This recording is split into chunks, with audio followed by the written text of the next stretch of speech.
Ryan Coogler's Sinners is not your typical vampire film. Set against the blues-soaked backdrop of Mississippi in 1932, the film is more of a vivid character study and a tribute to the spiritual and cultural resilience of the Black South than it is a traditional horror.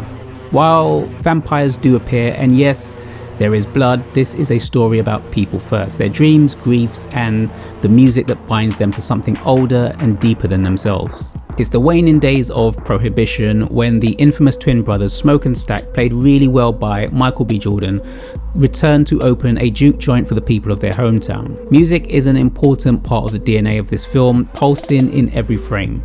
The juke joint at the heart of the story isn't just a setting, it's a sanctuary and a defiant celebration of black life and expression.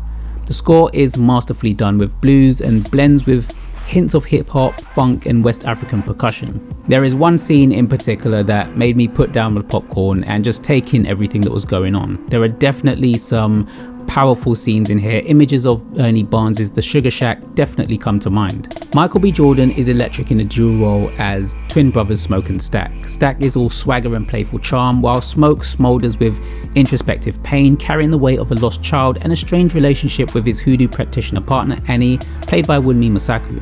His hands shake probably due to his time in the war, but it's Miles Caton's Sammy who quietly becomes the soul of the film. His journey torn between the church-bound expectations of his father, the pastor, and passion for music, grounds Sinners in something deeply personal. It's this journey that gives the film its spirituality and depth. It's also Miles Caton's first acting role, which surprised me, and he learned blues guitar specifically for this part, which is incredible. Sinners is a vampire story, sure, but it's more so a southern gothic tale steeped in spirituality, sorrow, and sensuality. The supernatural elements, led by Jack O'Connell's Remick, an Irish vampire with cryptic motivations, but they're almost secondary. The film does incorporate some traditional Irish music, underpinning themes of these people working hard for their freedom and to find their community.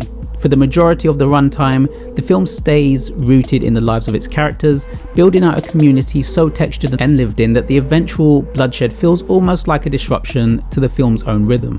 I've seen quite a few people say it now, and I thought it myself whilst watching.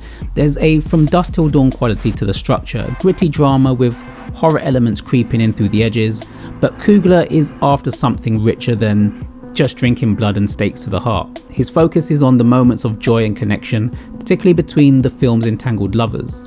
Hayley Steinfeld's Mary, a white passing woman navigating her identity and allegiances, shares some of the film's most central scenes with Stack. I did feel that the trailers spoilt some of her character that could have been more impactful, just seeing how it played out in the movie.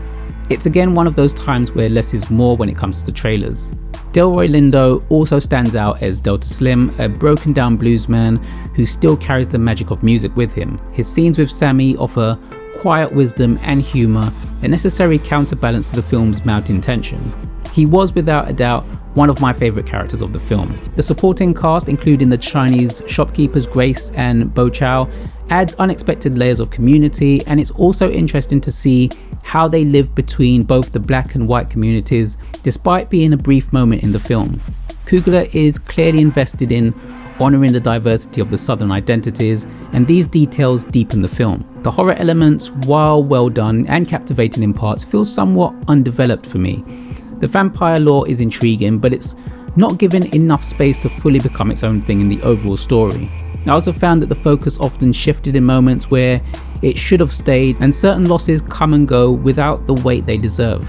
Again, this could be because the movie wants to focus more on the importance of the characters instead of the horror, but I did find it slightly abrupt when scenes would just change from what could have been a haunting scene. That said, Sinners is mesmerizing. Coogler's vision is evident, and the film often feels like a sensual, spiritual journey across time and sound. It's a celebration of black resilience and a love letter to music that has carried generations through pain and joy alike. I love the cast, I love the story, and I love the music, and the way it all made me feel at the end of its runtime. Also, make sure to stick around to the very end of the credits, as there is a last scene there. Sinners is out now in cinemas. Have you seen it yet? What did you think about it? Let me know your thoughts in the comments below. Thanks for watching the review. Hope you enjoyed it, and until next time.